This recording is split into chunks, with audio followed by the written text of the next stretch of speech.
Once, in the old, old times, for all the strange things which I tell you about happened long before anybody can remember, a fountain gushed out of a hillside in the marvelous land of Greece. And, for aught I know, after so many thousand years, it is still gushing out of the very self-same spot. At any rate, there was the pleasant fountain, welling freshly forth and sparkling down the hillside in the golden sunset, when a handsome young man named Bellerophon drew near its margin.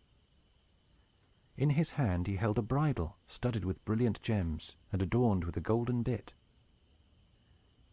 Seeing an old man, and another of middle age, and a little boy near the fountain, and likewise a maiden who was dipping up some of the water in a pitcher, he paused, and begged that he might refresh himself with a draught. "This is very delicious water," he said to the maiden, as he rinsed and filled her pitcher after drinking out of it. "Will you be kind enough to tell me whether the fountain has any name?"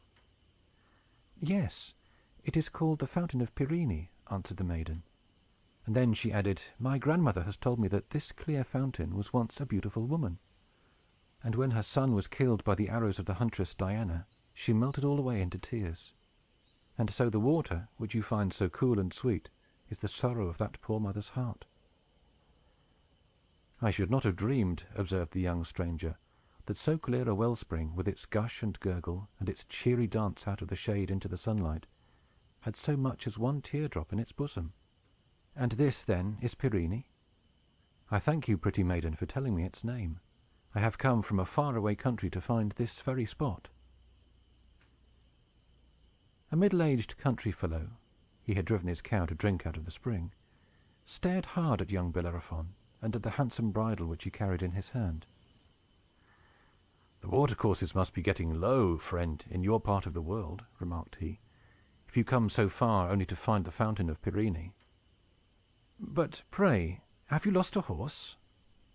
I see you carry the bridle in your hand, and a very pretty one it is, with that double row of bright stones upon it. If the horse was as fine as the bridle, you are much to be pitied for losing him." "I have lost no horse," said Bellerophon, with a smile. "But I happen to be seeking a very famous one, which, as wise people have informed me, must be found hereabouts, if anywhere. Do you know whether the winged horse Pegasus still haunts the Fountain of Pirene, as he used to do in your forefathers' days?" But then the country fellow laughed. Some of you, my little friends, have probably heard that this Pegasus was a snow-white steed with beautiful silvery wings, who spent most of his time on the summit of Mount Helicon. He was as wild and as swift and as buoyant in his flight through the air as any eagle that ever soared into the clouds. There was nothing else like him in the world. He had no mate, he never had been backed or bridled by a master, and, for many a long year, he led a solitary and a happy life. Oh, how fine a thing it is to be a winged horse! Sleeping at night, as he did, on a lofty mountain top, and passing the greater part of the day in the air, Pegasus seemed hardly to be a creature of the earth. Whenever he was seen, up very high above people's heads, with the sunshine on his silvery wings, you would have thought that he belonged to the sky, and that, skimming a little too low, he had got astray among our mists and vapors, and was seeking his way back again. It was very pretty to behold him plunge into the fleecy bosom of a bright cloud, and be lost in it for a moment or two, and then break forth from the other side. Or, in a sullen rainstorm, when there was a gray pavement of clouds over the whole sky, it would sometimes happen that the winged horse descended right through it, and the glad light of the upper region would gleam after him.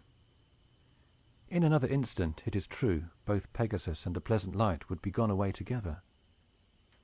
But anyone that was fortunate enough to see this wondrous spectacle felt cheerful the whole day afterwards, and as much longer as the storm lasted.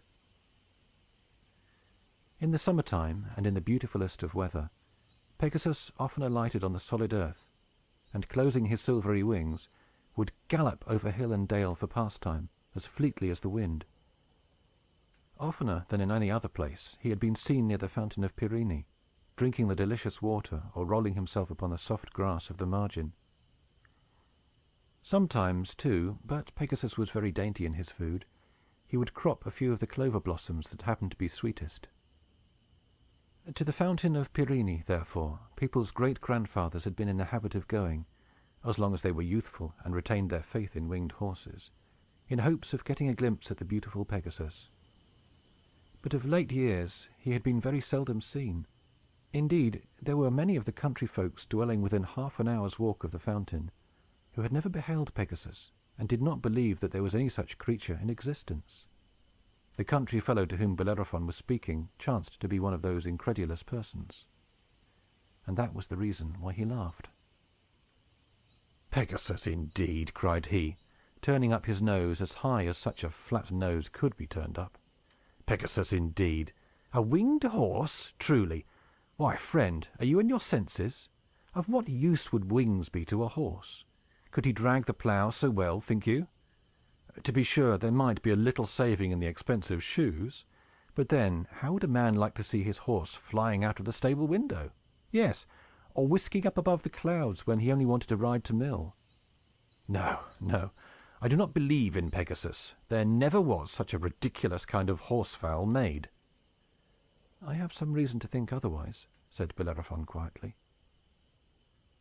And then he turned to an old gray man, who was leaning on a staff and listening very attentively, with his head stretched forward and one hand at his ear, because for the last 20 years he had been getting rather deaf.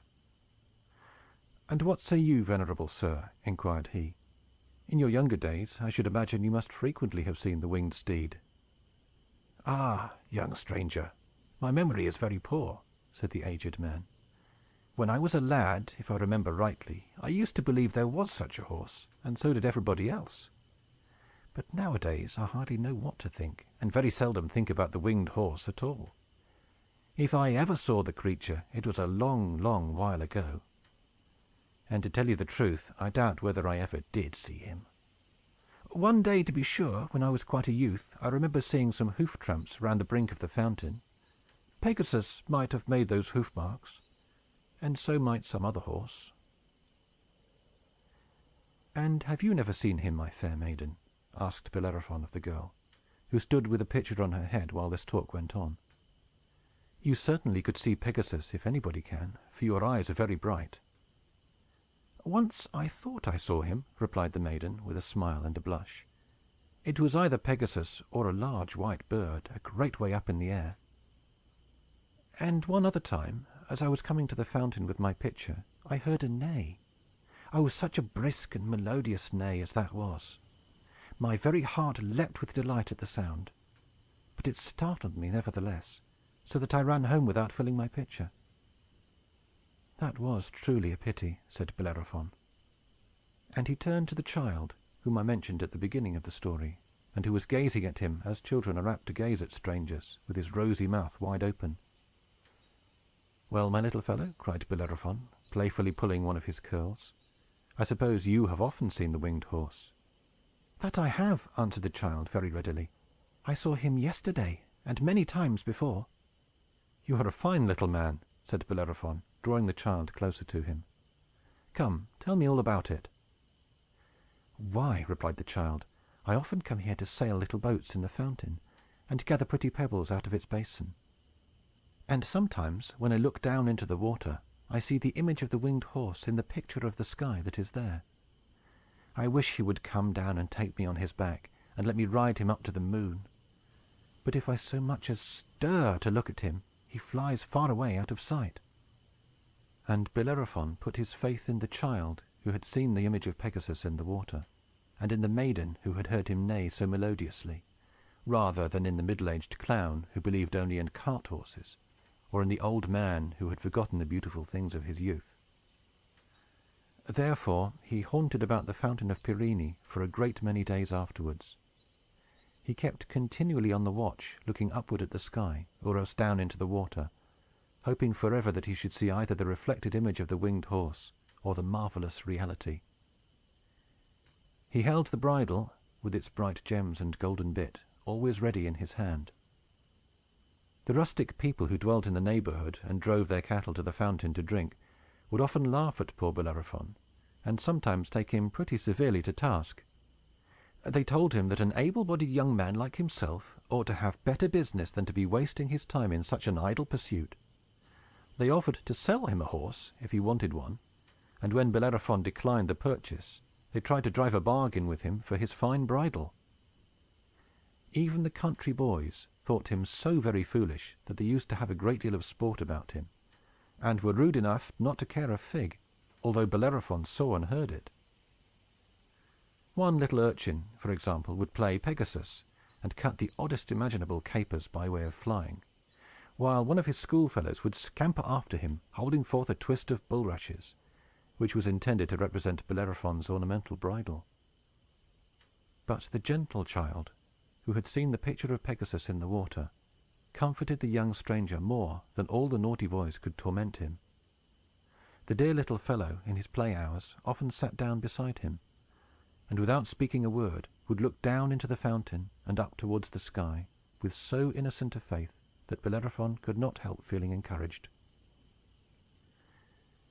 Now, you will, perhaps, wish to be told why it was that Bellerophon had undertaken to catch the winged horse, and we shall find no better opportunity to speak about the matter than while he is waiting for Pegasus to appear.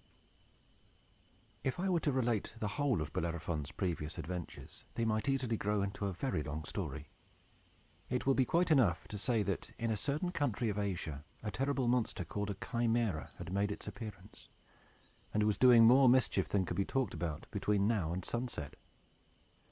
According to the best accounts which I have been able to obtain, this Chimaera was nearly, if not quite, the ugliest and most poisonous creature, and the strangest and unaccountablest, and the hardest to fight with, and the most difficult to run away from, that ever came out of the earth's inside. It had a tail like a boa constrictor. Its body was like, I do not care what.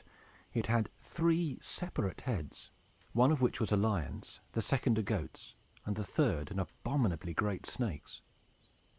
And a hot blast of fire came flaming out of each of its 3 mouths. Being an earthly monster, I doubt whether it had any wings.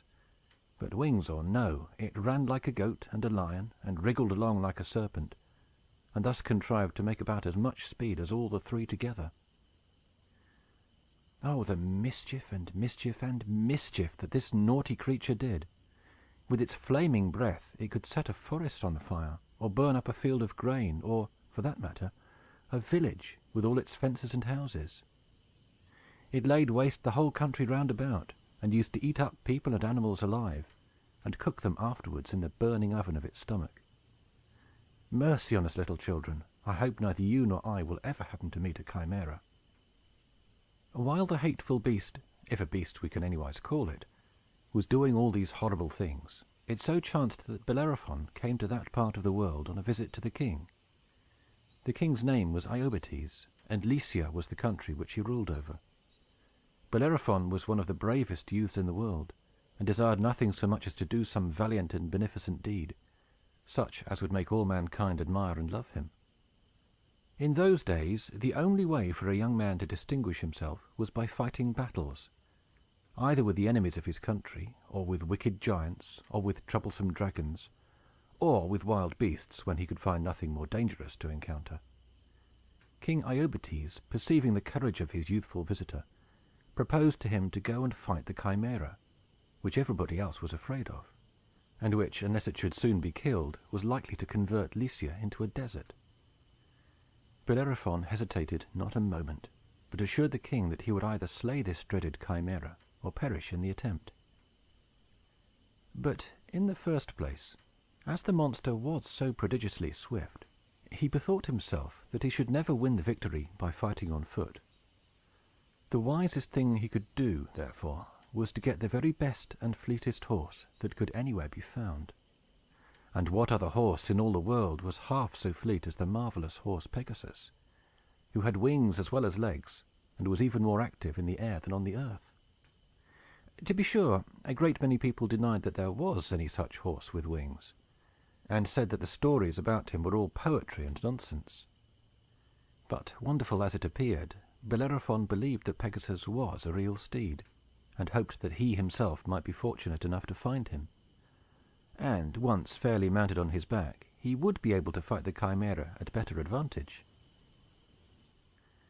And this was the purpose with which he had travelled from Lycia to Greece, and had brought the beautifully ornamented bridle in his hand. It was an enchanted bridle. If he could only succeed in putting the golden bit into the mouth of Pegasus, the winged horse would be submissive, and would own Bellerophon for his master, and fly whithersoever he might choose to turn therein. But, indeed, it was a weary and anxious time, while Bellerophon waited and waited for Pegasus, in hopes that he would come and drink at the fountain of Pirene. He was afraid lest King Iobates should imagine that he had fled from the Chimaera. It pained him, too, to think how much mischief the monster was doing, while he himself, instead of fighting with it, was compelled to sit idly poring over the bright waters of Pirene as they gushed out of the sparkling sand. And as Pegasus came thither so seldom in these latter years, and scarcely alighted there more than once in a lifetime, Bellerophon feared that he might grow an old man, and have no strength left in his arm nor courage in his heart, before the winged horse would appear. Oh, how heavily passes the time when an adventurous youth is yearning to do his part in life, and to gather in the harvest of his renown! How hard a lesson it is to wait! Our life is brief, and how much of it is spent in teaching us only this! Well was it for Bellerophon that the gentle child had grown so fond of him, and was never weary of keeping him company. Every morning the child gave him a new hope to put in his bosom, instead of yesterday's withered one. "Dear Bellerophon," he would cry, looking up hopefully into his face, "I think we shall see Pegasus today." And, at length, if it had not been for the little boy's unwavering faith, Bellerophon would have given up all hope, and would have gone back to Lycia, and have done his best to slay the Chimaera without the help of the winged horse. And in that case, poor Bellerophon would at least have been terribly scorched by the creature's breath, and would most probably have been killed and devoured. Nobody should ever try to fight an earth-born Chimaera unless he can first get upon the back of an aerial steed. One morning, the child spoke to Bellerophon even more hopefully than usual. "Dear, dear Bellerophon," cried he, "I know not why it is, but I feel as if we should certainly see Pegasus today." And all that day he would not stir a step from Bellerophon's side. So they ate a crust of bread together, and drank some of the water of the fountain. In the afternoon there they sat, and Bellerophon had thrown his arm around the child, who likewise had put one of his little hands into Bellerophon's. The latter was lost in his own thoughts, and was fixing his eyes vacantly on the trunks of the trees that overshadowed the fountain, and on the grapevines that clambered up among their branches. But the gentle child was gazing down into the water. He was grieved, for Bellerophon's sake, that the hope of another day should be deceived, like so many before it. And 2 or 3 quiet teardrops fell from his eyes, and mingled with what was said to be the many tears of Pirene when she wept for her slain children. But when he least thought of it, Bellerophon felt the pressure of the child's little hand, and heard a soft, almost breathless whisper. "See there, dear Bellerophon, there is an image in the water." The young man looked down into the dimpling mirror of the fountain, and saw what he took to be the reflection of a bird, which seemed to be flying at a great height in the air, with a gleam of sunshine on its snowy or silvery wings. "What a splendid bird it must be," said he, "and how very large it looks, though it must really be flying higher than the clouds." "It makes me tremble," whispered the child. "I am afraid to look up into the air. It is very beautiful, and yet I dare only to look at its image in the water. Dear Bellerophon, do you see that it is no bird? It is the winged horse Pegasus." Bellerophon's heart began to throb. He gazed keenly upward, but he could not see the winged creature, whether bird or horse, because just then it had plunged into the fleecy depths of a summer cloud. It was but a moment, however, before the object reappeared, sinking lightly down out of the cloud, although still at a vast distance from the earth. Bellerophon caught the child in his arms, and shrank back with him, so that they were both hidden among the thick shrubbery which grew all around the fountain. Not that he was afraid of any harm, but he dreaded lest, if Pegasus caught a glimpse of them, he would fly far away and alight in some inaccessible mountain top. For it was really the winged horse. After they had expected him so long, he was coming to quench his thirst with the water of Pirene. Nearer and nearer came the aerial wonder, flying in great circles, as you may have seen a dove when about to alight, downward came Pegasus in those wide, sweeping circles, which grew narrower and narrower still, as he gradually approached the earth. The nigher the view of him, the more beautiful he was, and the more marvelous the sweep of his silvery wings. At last, with so light a pressure as hardly to bend the grass about the fountain, or imprint a hoof tramp in the sand of its margin, he alighted, and, stooping his wild head, began to drink. He drew in the water with long and pleasant sighs, and tranquil pauses of enjoyment, and then another draught, and another, and another. For nowhere in the world, or up among the clouds, did Pegasus love any water as he loved this of Pirene. And when his thirst was slaked, he cropped a few of the honey blossoms of the clover, delicately tasting them, but not caring to make a hearty meal, because the herbage just beneath the clouds on the lofty sides of Mount Helicon suited his palate better than this ordinary grass. After thus drinking to his heart's content, and in his dainty fashion condescending to take a little food, the winged horse began to caper to and fro, and dance, as it were, out of mere idleness and sport. There never was a more playful creature made than this very Pegasus. So there he frisked, in a way that it delights me to think about, fluttering his great wings as lightly as ever did a linnet, and running little races, half on earth and half in air, and which I know not whether to call a flight or a gallop. When a creature is perfectly able to fly, he sometimes chooses to run, just for the pastime of the thing. And so did Pegasus, although it cost him some little trouble to keep his hoofs so near the ground. Bellerophon, meanwhile, holding the child's hand, peeped forth from the shrubbery, and thought that never was any sight so beautiful as this, nor ever a horse's eyes so wild and spirited as those of Pegasus. It seemed a sin to think of bridling him and riding on his back. Once or twice Pegasus stopped and snuffed the air, pricking up his ears, tossing his head, and turning it on all sides, as if he partly suspected some mischief or other. Seeing nothing, however, and hearing no sound, he soon began his antics again. At length, not that he was weary, but only idle and luxurious, Pegasus folded his wings and lay down on the soft green turf. But being too full of aerial life to remain quiet for many moments together, he soon rolled over on his back, with his 4 slender legs in the air. It was beautiful to see him, this one solitary creature, whose mate had never been created, but who needed no companion, and living a great many 100 years, was as happy as the centuries were long. The more he did such things as mortal horses are accustomed to do, the less earthly and more wonderful he seemed. Bellerophon and the child almost held their breath, partly from a delightful awe, but still more because they dreaded lest the slightest stir or murmur should send him up with the speed of an arrow flight into the farthest blue of the sky.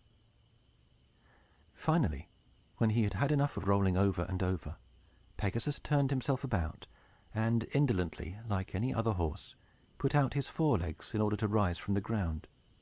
And Bellerophon, who had guessed he would do so, darted suddenly from the thicket, and leapt astride of his back. Yes! There he sat, on the back of the winged horse. But what a bound did Pegasus make when for the first time he felt the weight of a mortal man upon his loins! A bound indeed!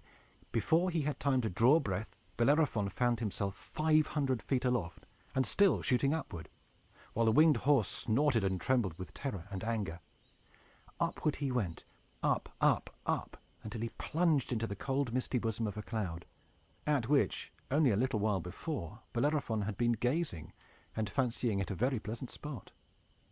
Then again, out of the heart of the cloud, Pegasus shot down like a thunderbolt, as if he meant to dash both himself and his rider headlong against a rock. Then he went through about 1,000 of the wildest caprioles that had ever been performed either by a bird or a horse. I cannot tell you half that he did. He skimmed straight forward and sideways and backward. He reared himself erect, with his 4 legs on a wreath of mist, and his hind legs on nothing at all. He flung out his heels behind, and put down his head between his legs, with his wings pointing right upward. At about 2 miles' height above the earth, he turned a somersault, so that Bellerophon's heels were where his head should have been, and he seemed to look down into the sky instead of up. He twisted his head about, and, looking Bellerophon in the face, with fire flashing from his eyes, made a terrible attempt to bite him.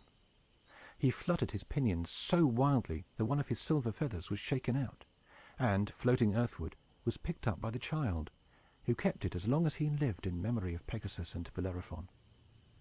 But the latter, who, as you may judge, was as good a horseman as ever galloped, had been watching his opportunity, and at last clapped the golden bit of the enchanted bridle between the winged steed's jaws. No sooner was this done than Pegasus became as manageable as if he had taken food all his life out of Bellerophon's hand. To speak what I really feel, it was almost a sadness to see so wild a creature grow suddenly so tame. And Pegasus seemed to feel it so likewise. He looked round to Bellerophon with the tears in his beautiful eyes, instead of the fire that so recently flashed from them. But when Bellerophon patted his head, and spoke a few authoritative, yet kind and soothing words, another look came into the eyes of Pegasus. For he was glad at heart, after so many lonely centuries, to have found a companion and a master. Thus it always is with winged horses, and with all such wild and solitary creatures.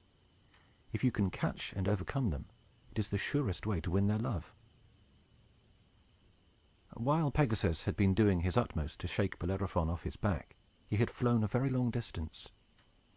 They had come within sight of a lofty mountain by the time the bit was in his mouth. Bellerophon had seen this mountain before, and knew it to be Helicon, on the summit of which was the winged horse's abode. Thither, after looking gently into his rider's face, as if to ask leave, Pegasus now flew, and, alighting, waited patiently until Bellerophon should please to dismount. The young man, accordingly, leapt from his steed's back, but still held him fast by the bridle. Meeting his eyes, however, he was so affected by the gentleness of his aspect, and by the thought of the free life which Pegasus had heretofore lived, that he could not bear to keep him a prisoner, if he really desired his liberty. Obeying this generous impulse, he slipped the enchanted bridle off the head of Pegasus, and took the bit from his mouth. "Leave me, Pegasus," said he. "Either leave me or love me." In an instant the winged horse shot almost out of sight, soaring straight upward from the summit of Mount Helicon. Being long after sunset, it was now twilight on the mountain top, and dusky evening all over the country round about. But Pegasus flew so high that he overtook the departed day, and was bathed in the upper radiance of the sun. Ascending higher and higher, he looked like a bright speck, and at last could no longer be seen in the hollow waste of the sky. And Bellerophon was afraid that he should never behold him once more. But while he was lamenting his own folly, the bright speck reappeared, and drew nearer and nearer until it descended lower than the sunshine, and behold, Pegasus had come back. After this trial, there was no more fear of the winged horse's making his escape. He and Bellerophon were friends, and put loving faith in one another. That night they lay down and slept together, with Bellerophon's arm about the neck of Pegasus, not as a caution, but for kindness. And they awoke at peep of day, and bade one another good morning, each in his own language. In this manner, Bellerophon and the wondrous steed spent several days, and grew better acquainted and fonder of each other all the time. They went on long aerial journeys, and sometimes ascended so high that the earth looked hardly bigger than the moon. They visited distant countries, and amazed the inhabitants, who thought that the beautiful young man on the back of the winged horse must have come down out of the sky. 1,000 miles a day was no more than an easy space for the fleet Pegasus to pass over. Bellerophon was delighted with this kind of life, and would have liked nothing better than to live always in the same way, aloft in the clear atmosphere. For it was always sunny weather up there, however cheerless and rainy it might be in the lower region. But he could not forget the horrible Chimaera, which he had promised King Iobates to slay. So, at last, when he had become well accustomed to feats of horsemanship in the air, and could manage Pegasus with the least motion of his hand, and had taught him to obey his voice, he determined to attempt the performance of this perilous adventure. At daybreak, therefore, as soon as he unclosed his eyes, he gently pinched the winged horse's ear in order to arouse him. Pegasus immediately started from the ground and pranced about a quarter of a mile aloft, and made a grand sweep around the mountain top, by way of showing that he was wide awake and ready for any kind of an excursion. During the whole of this little flight, he uttered a loud, brisk, and melodious neigh, and finally came down at Bellerophon's side as lightly as ever you saw a sparrow hop upon a twig. "Well done, dear Pegasus! Well done, my sky skimmer!" cried Bellerophon, fondly stroking the horse's neck. "And now, my fleet and beautiful friend, we must break our fast. Today we are to fight the terrible Chimaera." As soon as they had eaten their morning meal, and drank some sparkling water from a spring called Hippocrene, Pegasus held out his head of his own accord, so that his master might put on the bridle. Then, with a great many playful leaps and airy caperings, he showed his impatience to be gone, while Bellerophon was girding on his sword and hanging his shield about his neck, and preparing himself for battle. When everything was ready, the rider mounted, and, as was his custom when going a long distance, ascended 5 miles perpendicularly, so as the better to see whither he was directing his course. He then turned the head of Pegasus towards the east, and set out for Lycia. In their flight, they overtook an eagle, and came so nigh him before he could get out of their way, that Bellerophon might easily have caught him by the leg. Hastening onward at this rate, it was still early in the forenoon when they beheld the lofty mountains of Lycia, with their deep and shaggy valleys. If Bellerophon had been told truly, it was in one of those dismal valleys that the hideous Chimaera had taken up its abode. Being now so near their journey's end, the winged horse gradually descended with his rider, and they took advantage of some clouds that were floating over the mountain tops in order to conceal themselves. Hovering on the upper surface of a cloud, and peeping over its edge, Bellerophon had a pretty distinct view of the mountainous part of Lycia, and could look into all its shadowy vales at once. At first there appeared to be nothing remarkable. It was a wild, savage, and rocky tract of high and precipitous hills. In the more level part of the country there were the ruins of houses that had been burnt, and, here and there, the carcasses of dead cattle strewn about the pastures where they had been feeding. "The Chimaera must have done this mischief," thought Bellerophon. "But where can the monster be?" As I have already said, there was nothing remarkable to be detected, at first sight, in any of the valleys and dells that lay among the precipitous heights of the mountains. Nothing at all, unless, indeed, it were 3 spires of black smoke, which issued from what seemed to be the mouth of a cavern, and clambered sullenly into the atmosphere. Before reaching the mountain top, these 3 black smoke wreaths mingled themselves into one. The cavern was almost directly beneath the winged horse and his rider, at the distance of about 1,000 feet. The smoke, as it crept heavily upward, had an ugly, sulphurous, stifling scent, which caused Pegasus to snort and Bellerophon to sneeze. So disagreeable was it to the marvelous steed, who was accustomed to breathe only the purest air, that he waved his wings and shot 1/2 mile out of the range of this offensive vapor. But on looking behind him, Bellerophon saw something that induced him first to draw the bridle, and then to turn Pegasus about. He made a sign which the winged horse understood, and sunk slowly through the air, until his hoofs were scarcely more than a man's height above the rocky bottom of the valley. In front, as far off as you could throw a stone, was the cavern's mouth, with the 3 smoke wreaths oozing out of it. And what else did Bellerophon behold there? There seemed to be a heap of strange and terrible creatures curled up within the cavern.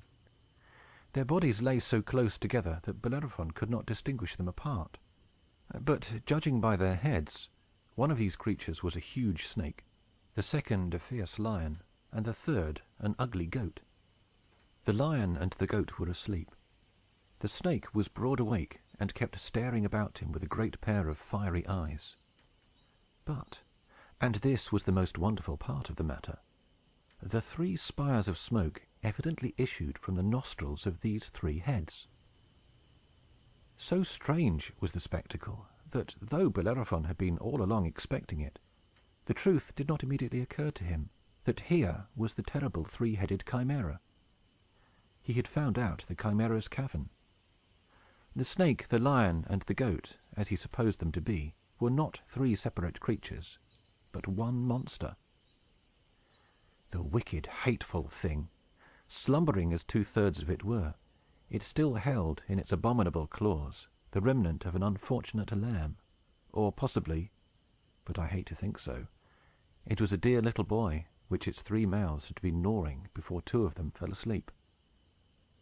All at once Bellerophon started as from a dream, and knew it to be the Chimaera. Pegasus seemed to know it at the same instant, and sent forth a neigh that sounded like the call of a trumpet to battle. At this sound the 3 heads reared themselves erect, and belched out great flashes of flame. Before Bellerophon had time to consider what to do next, the monster flung itself out of the cavern, and sprung straight towards him, with its immense claws extended, and its snaky tail twisting itself venomously behind. If Pegasus had not been as nimble as a bird, both he and his rider would have been overthrown by the Chimaera's headlong rush, and thus the battle would have been ended before it was well begun. But the winged horse was not to be caught so. In the twinkling of an eye it was up aloft, halfway to the clouds, snorting with anger. He shuddered, too, not with affright, but with utter disgust at the loathsomeness of this poisonous thing with 3 heads.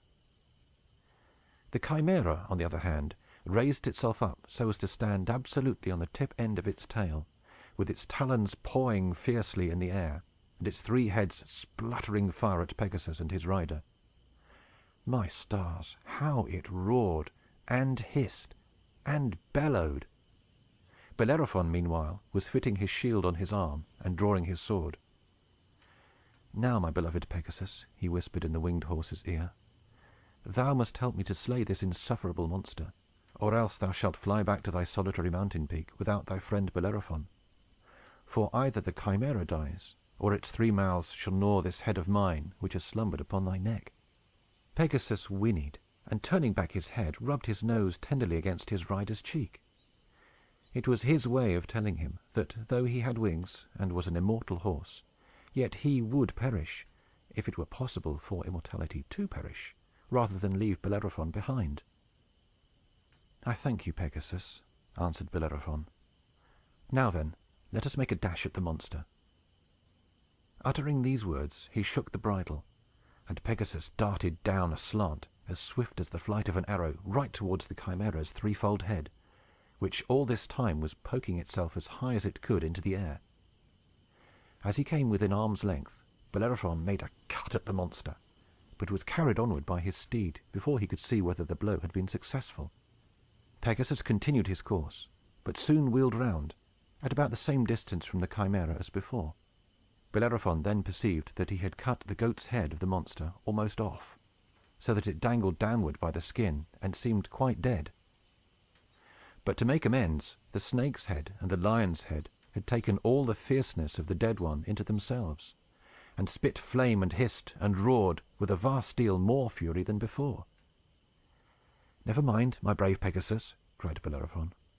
"With another stroke like that, we will stop either its hissing or its roaring." And again he shook the bridle. Dashing aslantwise as before, the winged horse made another arrow flight towards the Chimaera, and Bellerophon aimed another downright stroke at one of the 2 remaining heads as he shot by. But this time neither he nor Pegasus escaped so well as at first. With one of its claws, the Chimaera had given the young man a deep scratch in his shoulder, and had slightly damaged the left wing of the flying steed with the other. On his part, Bellerophon had mortally wounded the lion's head of the monster, insomuch that it now hung downward, with its fire almost extinguished, and sending out gasps of thick black smoke. The snake's head, however, which was the only one now left, was twice as fierce and venomous as ever before. It belched forth shoots of fire 500 yards long, and emitted hisses so loud, so harsh, and so ear-piercing, that King Iobates heard them 50 miles off, and trembled till the throne shook under him. "Well a day," thought the poor king, "the Chimaera is certainly coming to devour me." Meanwhile Pegasus had again paused in the air, and neighed angrily, while sparkles of pure crystal flame darted out of his eyes. How unlike the lurid fire of the Chimaera! The aerial steed's spirit was all aroused, and so was that of Bellerophon. "Dost thou bleed, my immortal horse?" cried the young man, caring less for his own hurt than for the anguish of this glorious creature that ought never to have tasted pain. "The execrable Chimaera shall pay for this mischief with his last head." Then he shook the bridle, shouted loudly, and guided Pegasus not aslantwise as before, but straight at the monster's hideous front. So rapid was the onset that it seemed but a dazzle and a flash before Bellerophon was at close grips with his enemy. The Chimaera, by this time, after losing its second head, had got into a red-hot passion of pain and rampant rage. It so flounced about, half on earth and partly in the air, that it was impossible to say which element it rested upon. It opened its snake jaws to such an abominable width that Pegasus might almost, I was going to say, have flown right down its throat, wings outspread, rider and all. At their approach, it shot out a tremendous blast of its fiery breath, and enveloped Bellerophon and his steed in a perfect atmosphere of flame, singeing the wings of Pegasus, scorching off one whole side of the young man's golden ringlets, and making them both far hotter than was comfortable from head to foot. But that was nothing to what followed. When the airy rush of the winged horse had brought him within the distance of 100 yards, the Chimaera gave a spring, and flung its huge, awkward, venomous, and utterly detestable carcass right upon poor Pegasus, and clung round him with might and main, and tied up its snaky tail into a knot. Up flew the aerial steed, higher, higher, higher, above the mountain peaks, above the clouds, and almost out of sight of the solid earth. But still the earth-born monster kept its hold, and was borne upward along with the creature of light and air. Bellerophon, meanwhile, turning about, found himself face to face with the ugly grimness of the Chimaera's visage, and could only avoid being scorched to death or bitten right in twain by holding up his shield. Over the upper edge of the shield he looked sternly into the savage eyes of the monster. But the Chimaera was so mad and wild with pain that it did not guard itself so well as might else have been the case. Perhaps, after all, the best way to fight a Chimaera is by getting as close to it as you can. In its efforts to stick its horrible iron claws into its enemy, the creature left its own breast quite exposed, and perceiving this, Bellerophon thrust his sword up to the hilt into its cruel heart. Immediately the snaky tail untied its knot.